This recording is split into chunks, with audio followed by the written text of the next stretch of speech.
Hi, today I want to go through the Ministerial Direction of National Innovation Visa. And I want to compare the difference between Global Talent Program and the National Innovation Visa. So first of all, Global Talent Visa and National Innovation Visa is actually an identical visa application. So it's subclass 5A5. So what you can see it's from library for the subclass A58, as you probably know, that we no longer have B1 to 4. So A58 can be launched onshore or offshore. If we launch onshore, main applicant can be onshore or offshore, and dependent can be onshore, offshore, doesn't matter. If dependents onshore or whoever is onshore, you have bridging visa. So A58, it's for National Innovation Visa. This is actually the same visa for Global Talent Program. We simply click in and then search that legislation. So this is Schedule 2, meaning once someone meets the requirement, you get permanent visa for sure. Okay, so this is identical to Global Talent or Distinct Talent Visa. Previously, it was called Distinct Talent Visa. Subclass is exactly the same, A58. Previously, you have 1 to 4, A58, two types of classes. They are actually identical, just because you can launch onshore, offshore. But doesn't matter now because we have A58. Only we have one criteria for 1A5. A58 is someone has international recognized record of exceptional and outstanding achievement in one of areas, and that they are still prominent and they can be asset and they can have no difficulty in obtaining employment as has a form 100. So this whole thing is actually identical compared to the previous one. Okay, so whole thing is identical. What is the difference? It's that we have a new ministerial direction. So if we really look at the ministerial direction, you can see that it's online outlined here. It called priority number 1, priority number 2, number 3, and number 4. Now, I'm actually just open up the whole legislative library in the term of this direction number 112. So direction was commenced on the 6th of December, and then they have this right. It's direction 499. Okay. So what is a ministerial direction? Ministerial direction is giving this new direction is giving all those consideration assessing for the National Innovation Visa. So this is the same visa. What's the difference between the previous one? We have a new different priority list. Previously, 10 sectors and Hong Kong candidates are prioritized. Now this is the same. No, it's not the same now. We are checking off priorities that are looking at. This is first priority. It's someone who has exceptional candidates, and then they are global expert and recipient of top field international level awards. So this is actually the traditional global talent, distinct talent visas, right? Distinct talent DT. They were looking for global expert and international awards, right? Global expert and international awards. So someone who's a C-level of a global company can consider of a global expert 100%, yeah? And someone with athletes, singers, or directors, who's actually producers, for instance, and they have been got quite a few awards, then that it's considered a priority level 1. So priority level 1 covers C-level of tech professionals, not necessarily to be tech. It can be a pharmaceutical companies, you see. So and scientists as well as athletes, artists. So these old existing global talent, distinct talent visa, it used to be a least to be considered, now become a priority number 1. So there is no change. Technically 300 to 500 allocation given to a priority number 1. Maybe because we have global talent experts, sure, we might be awarded a lot more.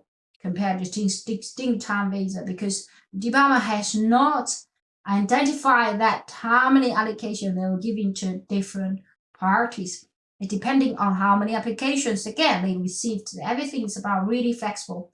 It's about how many applications. So that's why lots of people see national innovation a bit tough, is because the second part is state nomination. It's not easy, right? So someone who's expert in critical technologies, maybe not a global expert, but it's quite significant in the company, they only on the party number 3.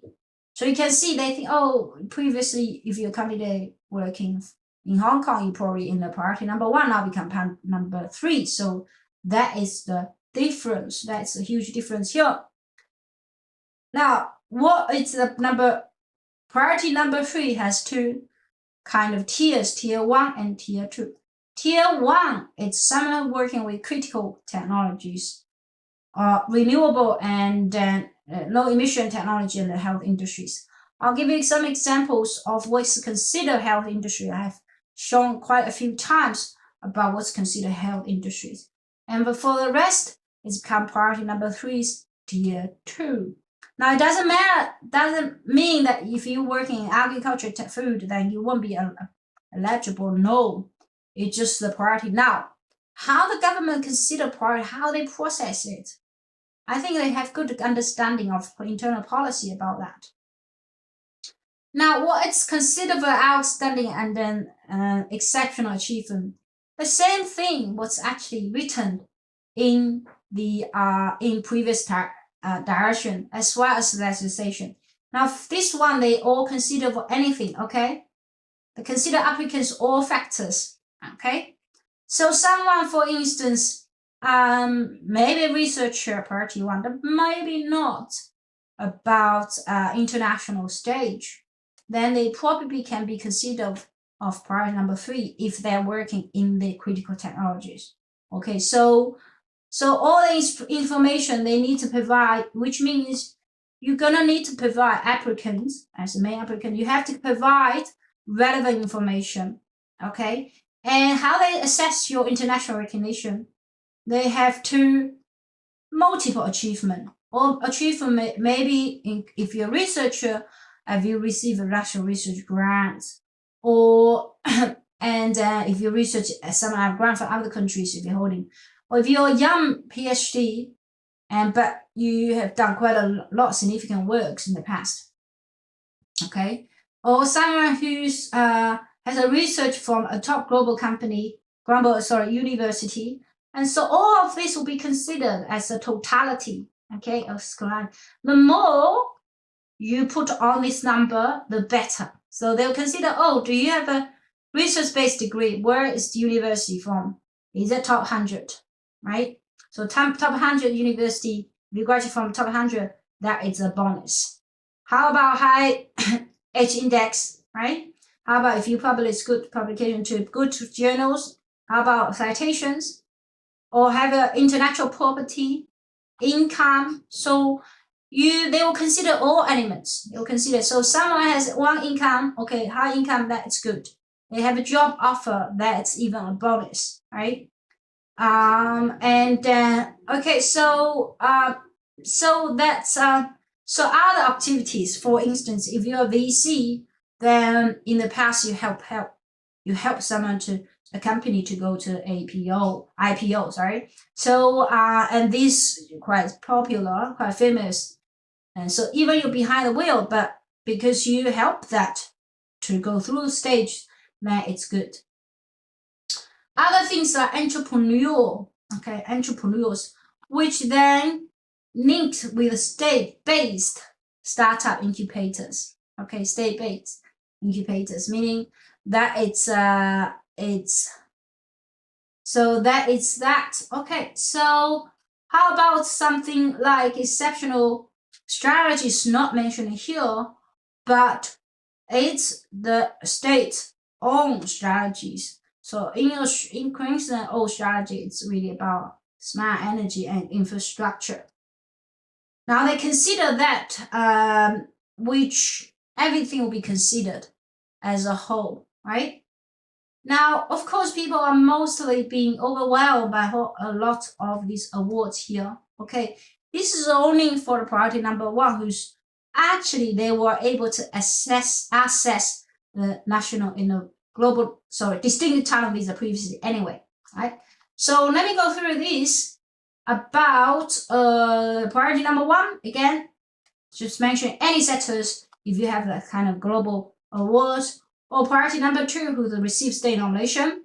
Priority number 3, it's working on critical technologies, health industry, and renewable energy. And priority number 4, the rest. Okay, so which means you have to pick your sector really, really carefully about that. I gave some examples here. It's not limited here. Of course, some of them really, really good.